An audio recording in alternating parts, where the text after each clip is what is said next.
Il y a des entreprises qui fabriquent des produits, Apple fabrique des obsessions, des objets qu'on ne possède pas vraiment. On les vit, on les ressent, on les montre. Et même si t'aimes pas forcément Apple, la marque t'a forcément influencé d'une manière ou d'une autre. Mais l'histoire d'Apple, c'est pas forcément une success story de la tech. C'est une épopée humaine, une aventure pleine de visions géniales, d'échecs monumentaux, de rivalités, de trahisons et de retours improbables. Et tout ça commence dans un garage minuscule, avec deux Steve, deux types totalement différents, et un troisième gars dont personne parle. Ok, on est en 1976 à Los Altos, en Californie. Deux jeunes passionnés bricolent un ordinateur, qui ne ressemble même pas à un ordinateur. D'un côté, Steve Wozniak, génie absolu, capable de créer des circuits comme certains écrivent des poèmes. De l'autre, Steve Jobs, zéro compétence technique, mais une obsession, montrer au monde ce que la technologie pourrait devenir. Et entre eux, un gars qu'on oublie toujours, Ronald Wayne, le troisième cofondateur. Spoiler, il revendra ses parts trop tôt. On y revient. Woz, lui, ne voulait qu'une chose, faire un ordinateur pour le fun. Jobs, lui, voulait en faire un produit. Un truc qui pourrait se vendre, se montrer, se ressentir. Déjà à ce moment-là, il voulait créer une expérience. Résultat, l'Apple One. Une carte mère toute nue, pas de clavier, pas d'écran, rien, juste une promesse. Jobs réussit à en vendre 50 exemplaires au magasin Byte Shop. 50 exemplaires qui allaient déclencher un effet domino. Et personne n'avait anticipé ça. Apple II, le choc visuel qui bouscule tout. Wozniak n'est pas du genre à s'arrêter. Il enchaîne directement avec un nouvel ordinateur, beau, simple, coloré. Un truc que tout le monde peut utiliser chez soi. Voici le Apple II.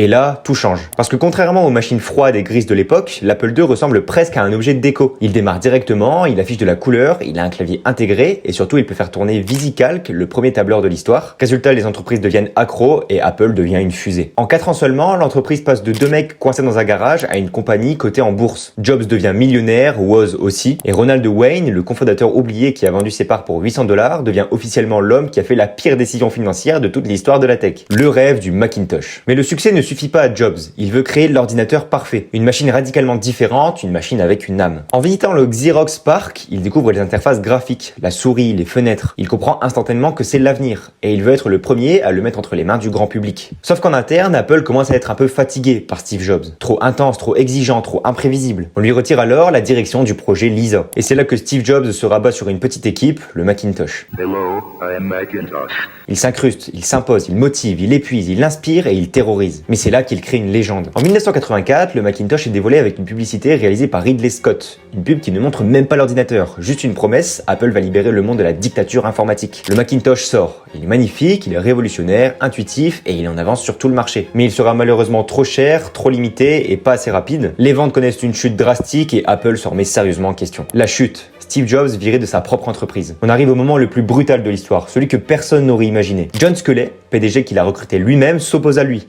Les tensions explosent, les réunions dégénèrent, l'ambiance devient invivable. Et un matin, Steve Jobs est littéralement mis à la porte de l'entreprise qu'il a cofondée. Il a peut-être 30 ans, riche, célèbre, mais il est seul et détruit. La presse s'en moque, les investisseurs jubilent et Apple pense qu'ils iront mieux sans Jobs, mais ils sont très loin de se douter qu'ils sont en train de faire une grosse erreur. L'ère sombre d'Apple. Les années 90 sont un enfer pour Apple. Entre les Macs trop chers, les clones Mac, les projets annulés, les décisions absurdes, Apple se perd. Elle ne sait plus où elle est. Elle sort des produits moches, en retard, sans vision. La compagnie perd de l'argent. Les actionnaires s'inquiètent et la presse annonce une fin imminente pour Apple. À ce moment-là, Microsoft domine tout. Windows 95 écrase le marché et Apple est en train de s'effondrer. Pendant ce temps, Steve Jobs a rebondi. Il a fondé Next, il a investi dans Pixar, il a gagné un Oscar. Oui, un Oscar. Et en 1996, Apple, au bord du gouffre, rachète Next et avec Next, il ramène Jobs. Le retour de Jobs, le twist que personne n'attendait. Steve Jobs revient dans les bureaux d'Apple et il y découvre une entreprise méconnaissable. Lourde, lente, perdue. Il devient conseiller, puis intérim CEO, puis commandant du vaisseau en flammes. La première chose qu'il fait, il coupe tout. Il supprime des centaines de projets, il réduit la gamme à 4 produits et il fait un partenariat avec Microsoft, son ennemi juré, pour sauver la société. Il se fait clairement huer dans toute la salle, mais Jobs s'en fout. Il construit son avenir. Et au bout de quelques mois, il dévoile ça, l'iMac. Une boule transparente, colorée, futuriste, c'est fun, c'est différent, c'est Apple. Et surtout ça marche, l'entreprise revient dans la lumière. Les ventes explosent et Apple peut enfin respirer à nouveau. Mais Jobs ne veut pas seulement sauver Apple, il veut transformer l'entreprise, en faisant notamment l'entreprise la plus puissante du monde. Et pour ça, il prépare 3 bombes. iPod, la révolution de poche. En 2001, Apple n'est plus un fabricant d'ordinateurs. Jobs veut un écosystème, un univers. Et la porte d'entrée, c'est la musique. Il annonce l'iPod, 1000 chansons dans votre poche. Cette phrase devient un mythe. L'iPod explose tout, il modifie la culture, il rend Apple cool. Et surtout, il crée une relation émotionnelle avec le public. L'iPod n'est pas juste un produit, c'est un compagnon, une vibe. Et Apple n'a encore rien vu. Car dans les laboratoires, un autre projet prend forme, un projet qui va littéralement changer le monde. iPhone, la seconde naissance d'Apple. On est le 9 janvier 2007. Steve Jobs monte sur scène. Il dit qu'il va présenter 3 produits. Un iPod grand écran, un téléphone révolutionnaire, un terminal internet. Et il répétera sans arrêt que ce n'est pas 3 produits différents, c'est un tout en un. C'est l'iPhone. et la salle explose. iPhone. Ce moment est clairement un Everest dans le monde de la technologie. Un point de bascule, une toute nouvelle ère. L'iPhone enterre les téléphones à clavier, il enterre les PDA, il devient le roi du monde. Et Apple passe d'un créateur d'informatique à un créateur d'objets personnels. Mais Jobs ne compte pas encore s'arrêter là. iPad, la pièce qui manquait. En 2010, alors que tout le monde se demandait ce qu'Apple va encore inventer, Jobs présente l'iPad. Le public s'en moque. Il trouve ça comme un gros iPhone. Et pourtant, les ventes explosent. Les concurrents paniquent, les usages changent, et Apple confirme une vérité simple. Quand elle présente quelque chose, le monde l'écoute. La disparition de Jobs. Malheureusement, même les légendes ne sont pas éternelles. Les apparitions de Jobs deviennent rares, sa voix change, son visage s'affine. Le 5 octobre 2011, Steve Jobs s'éteint. Le monde s'arrête un instant. Les gens déposent des fleurs devant les Apple Store, les écrans s'éteignent, le silence se fait. Jobs n'était pas seulement un PDG. C'était une vision, un moteur, un symbole. Et tout le monde se pose alors la question, est-ce que Apple peut survivre sans lui? L'ère Tim Cook, l'empire. Tim Cook arrive. Beaucoup pensent qu'il ne pourra jamais remplacer Jobs.